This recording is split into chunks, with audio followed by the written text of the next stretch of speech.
And our next panel is Danny Rojas, Dr. Thomas Gilbert, and Nina Loshkayan.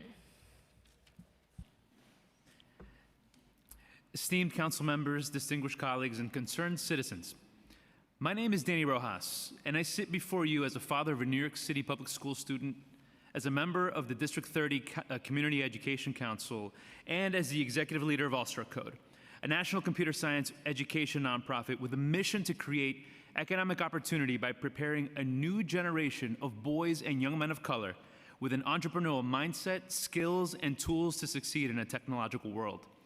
The tech sector is considered the fastest growing sector of the US economy, with higher pay, better benefits, and better resilience to economic downturns than other sectors. There is an unacceptable racial divide in tech, with a staggering lack of representation of Black and Latinx in the tech workforce, about 5 to 8%, tech leadership, about 5%, and tech entrepreneurship, less than 1%.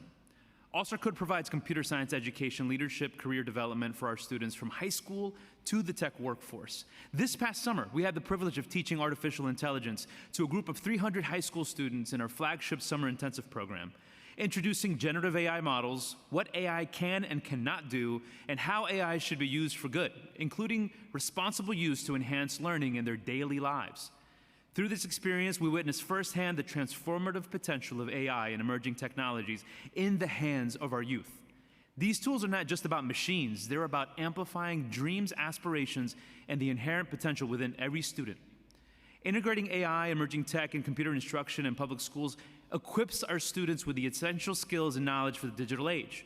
We know as technology continues to evolve at an unprecedented pace, proficiency in these domains become crucial for future academic and professional success. By providing access to these resources early on, we empower our students to navigate the landscape effectively. We also acknowledge a pressing concern: the lack of diversity and equity in the data that underpins machine learning algorithms. As I was recently quoted, the promise of robots, AI, and advanced tech is to bring us, the humans, closer to simplicity, intelligence, and abundance in our daily lives. However, much of that data used to train these algorithms falls short, perpetuating racial bias and inequity. This has a disproportionate impact on our communities of color. In conclusion, promoting the prominent role of AI, emerging technology, and computer instruction in public schools is an investment in a more equitable, innovative, and prosperous future. Let us ensure that every student has the access to these tools and the knowledge they need to succeed in a fast-paced, technological-driven world. Thank you for your consideration and dedication to a brighter tomorrow for all. And Danny, I totally appreciate what you said. You're absolutely right. And part of like my role representing my community is, yes, how can we diversify this growing industry so that we could be at the table?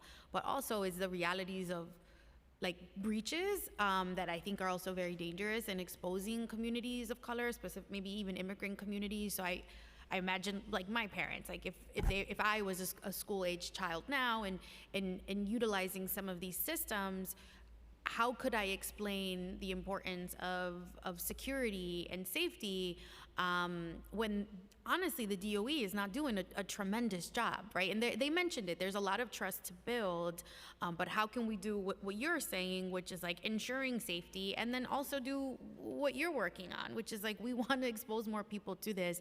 And I oscillate a lot with that because I realize the value of it.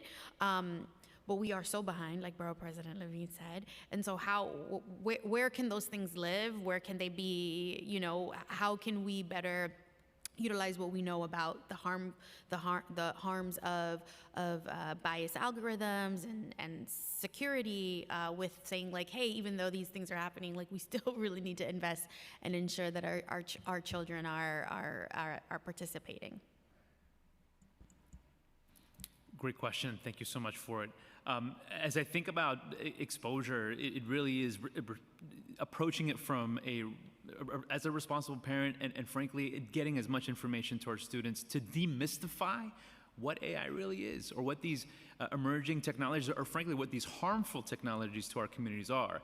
So the first step that we do with our students at All Star Code is really a basic awareness of the harms, the potential, and really the limitations of technology and what that could mean for communities of color. just as we're starting to build those skills and acquiring those skills.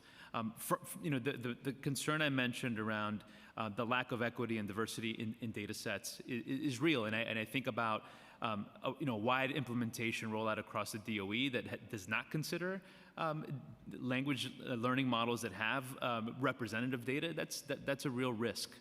So from exposure to students to, I think, much more system level implementation considerations is what's next for the DOE. Thank you. Can I add really briefly? So in my written testimony, I've outlined further some questions that can be asked before tech gets adopted, and I think those questions should be posed to students as well. I think something that's really important is teaching them to critically assess this technology, showing them the power of it. Like, we're not against the power of technology, but showing them how it can be potentially harmful as well. That's right. So empowering them in that way. Yeah, thank you. Thank you all so much. Thank you. Thank you, everyone, for your testimony. And I'm calling our next panel. And our next panel will be Dr. Miramay